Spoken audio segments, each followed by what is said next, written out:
Lori Granger is a teenager living in Shadyside. Everyone says that the town is cursed because there have been multiple horrific incidents that have occurred there. But Lori is hopeful to change her life and participate in the prom queen competition. But she is outcast by the Wolves Pack team. Tiffany is the leader of the group who is behind Lori's life. Christy is a small-time drug dealer who really doesn't give a crap about anything that's going on. Linda, Debbie, and Melissa are also part of the team who do anything to stay best friends with Tiffany. Megan is Lori's best friend who is ready to risk her life for Lori. The girls keep on bullying Lori because her father was killed on the prom night and her mother was accused of that. But the authorities found her innocent and all the charges were dropped. Despite all that, Tiffany will simply not stop bullying her. Suddenly, Megan gets up from the seat and takes out a cleaver from her bag. She chops her hand off in front of the entire class as everyone is left horrified. But just then, she bursts out in laughter as it was simply a trick and everyone is baffled by her audacity. Later on, they go shopping together and Lori says that she desperately wants to become the next prom queen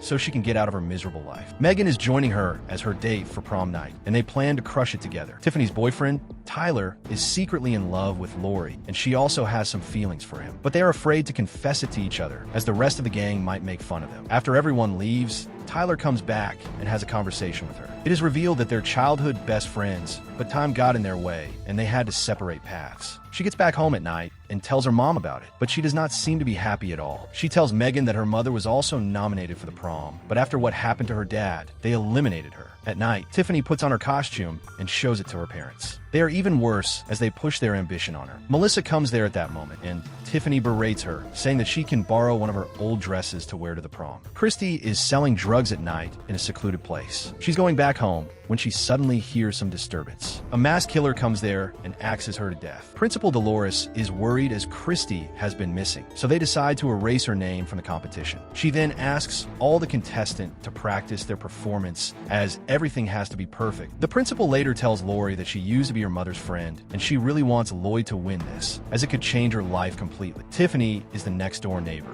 and she comes there again and warns her that if she does not step back from the competition, she will be humiliated just like her mother. Megan tries to look for Christy as she was her drug dealer, but even her boyfriend says that she's completely out of reach and nobody can get her. The killer also takes out the yearbook and starts to cross out all the participants from there. Tiffany is ready for prom, and her mother comes there and subtly threatens her to win it, or things are not going to look good for her. Lori is also ready for the prom, and her mother comes there. She says that she was going to be the winner, but then the tragedy happened, and everyone turned their back on her. But she says that she has complete faith in Lori and wishes her the best of luck. Everyone reaches for prom and gets lost in the glamour and glitz of the night. The principal gets up on the stage and announces all the candidates to get up there. Lori goes there with the other guys, but the rest of the girls are missing. Suddenly, everyone comes in a different attire and starts to perform a number that she was not aware of. She is humiliated in front of everyone, so she leaves the stage. Linda starts to get frisky with her boyfriend, so they decide to go to a more private place. They go to the arts room and find all her flyers destroyed. They hear a noise and Linda goes to check it, but does not come back. The guy calls for her, but when she comes back, he notices that all her limbs are falling out of her body. The killer is right behind her and attacks him and chopping both his hands. He tries to open the door but fails, and the killer annihilates him as well. Everyone is enjoying the prom, and Tiffany's parents have come there as well. Suddenly, Melissa's head is found there, and everyone freaks out. But they figure that it is one of Megan's practical jokes, but no one takes it lightly and blames Lori for it as well. Dolores warns them not to pull something like this again, or they will get in trouble. Lori is not happy about it as well, and tells Megan that she shouldn't have done that. Megan is baffled by her trying to fit in. She says that this is the only way she will have a new chance at a normal life. Megan leaves there, and a janitor comes there and tells Lori that there is a parcel waiting for her. She goes there and finds a bouquet of roses that someone anonymous has sent her, but it has a really shady message written on knot. Debbie's boyfriend says that he has a surprise for her and takes her away from the auditorium. They go to the basement, and the guy gives her a necklace. They're about to kiss, but suddenly hear a noise. The killer comes there and slashes his head. He then attacks her and electrocutes her till she is finished. Lori is going back to the auditorium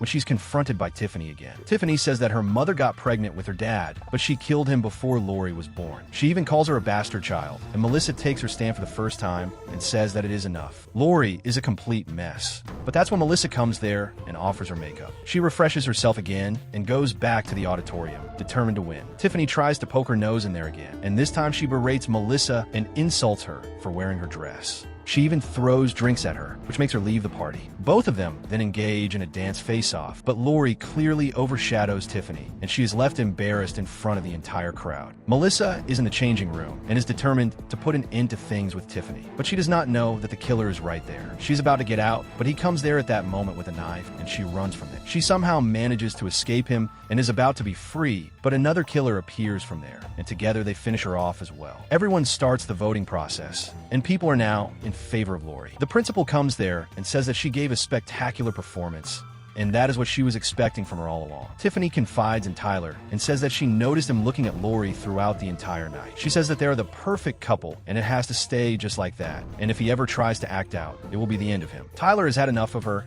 and breaks up with her right then and leaves from there. Megan gets out of the auditorium with a guy named Spider, and they start to smoke weed. A guy comes there and asks if they have seen the rest of the wolf pack, which shocks Megan as well, as she has not seen them either. Suddenly, she notices the killer passing from behind and immediately starts following. Tyler reaches Lori and confesses his feelings for her. They're about to kiss, but just then Megan comes there and takes her away. She says that all the other girls are missing and there is something wrong going on. But Lori says that she's just panicking and there is nothing to worry about. Tyler comes there and tries to interject into their conversation, but Megan snaps at her as well. Lori says that she cannot stop thinking about negative things and is completely stuck in the past, and Lori cannot be there with her as well. Tyler suggests that they should go somewhere private so they can talk comfortably. Megan, on the other hand, tries to put two and two together and figures that they should go to the basement because that's the only place where they can get a lead. Tyler and Lori go to a secluded room where he tries to poison her about Megan. She's about to leave as she figures that his intentions are not good, but the killer comes there and stabs him in his head. She immediately runs away from there. Megan also goes to the basement and finds piles of dead bodies lying there and runs from there as well. Both of them meet, and together they are about to get out, but the killer locks them in the basement. Another killer is inside the basement, and a cat-and-mouse chase starts in there. They run from there and finds a place where the killer was hiding to find out what his intention was all along. The killer starts to axe open the door and get inside. But before he can do any harm to the girls, both of them somehow manage to get out of there. Both of them immediately get inside the auditorium to tell everyone the truth. Meanwhile, the principal announces the prom queen of the year, which turns out to be Lori, leaving Tiffany and her mother in shock. She gets up on the stage and tries to warn everyone, but the killer comes there and starts a bloody massacre. He is about to attack Lori, but Megan comes from behind and disarms him. He overpowers Megan and is about to attack her, but Lori takes her tiara and stabs him in the eyes. He removes his mask, and it is no one else but Tiffany's father, Dan. Everyone gets hold of him, and Dan tells his family that he wanted his daughter to win so everyone can be happy, and that's why he did all of it. Tiffany's mother asks the authorities to call the cops. Lori apologizes to Megan for not believing in her earlier, but Megan says that regardless of anything that happens, they're going to remain friends. The cops ask Tiffany's mother to stay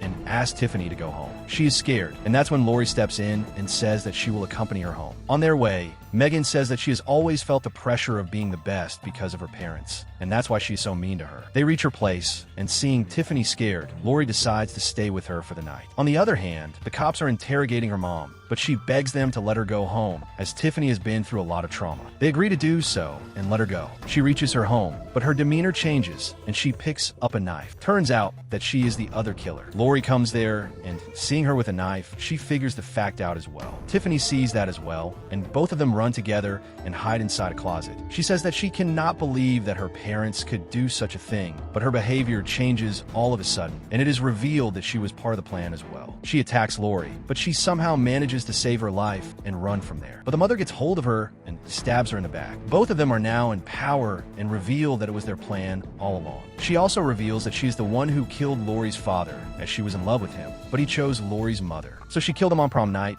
and pinned it on her, so her life is screwed. They're about to get done with her, but Lori kicks Tiffany with all the power she has, and she falls from the stairs to her death. Her mother gets devastated and tries to attack her with a knife, but she somehow manages to grab hold of a trophy and smashes her head. She falls to the ground and starts to bleed. Lori walks away from there, and she keeps on asking who she is, but Lori is now self-assured, and she says that she is a Granger. She bleeds to death, but her blood forms a witch's mark.